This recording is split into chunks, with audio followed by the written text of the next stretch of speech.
अस्सलामुअलैकुम। बस एक लम्हे के लिए रुकें, अच्छा लगे तो लाइक और सब्सक्राइब भी कर दीजिएगा। खुश रहें। ज़िंदगी की सबसे बड़ी दौलत खुशी है। मोहब्बत बांटने से दिल का सुकून बढ़ता है। दिल की सुने, दिल की आवाज़ हमेशा सच कहती है। वक्त कीमती है, वक्त ज़ाया ना करें, ये वापस नहीं आता। खुद पर यकीन रखें, अपनी सलाहियतों पर भरोसा रखें। छोटी नेकी बड़ी रोशनी, छोटे माल भी बड़ा असर डाल सकते हैं। खामोशी में ताकत है, हर खामोशी लम्हा सोचने और संभलने का मौका देती है। मुस्कुराहट सब कुछ बदल देती है, एक मुस्कुराहट रिश्ते और माहौल बदल सकती है। सच हमेशा जीतता है, झूठ आर्जी है, सच मुस्तकिल कामयाबी देता है।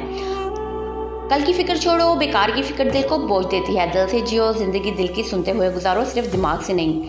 ख्वाब देखो, ख्वाब देखना पहला कदम है कामयाबी की तरफ। हिम्मत रखो, मुश्किलात में हौसला रखना ज़रूरी है। उम्मीद ना छोड़ो, उम्मीद से ज़िंदगी में रोशनी आती है। नेकी करो, दूसरों की भलाई तुम्हें भी सुकून देती है। एहतराम बांटो, एहतराम से राब्ते मजबूत होते हैं। मोहब्बत रहती है, मोहब्बत वक्त और हालात से ख़त्म नहीं होती। यादें कीमती हैं, अच्छे लम्हात हमेशा दिल में रहते हैं।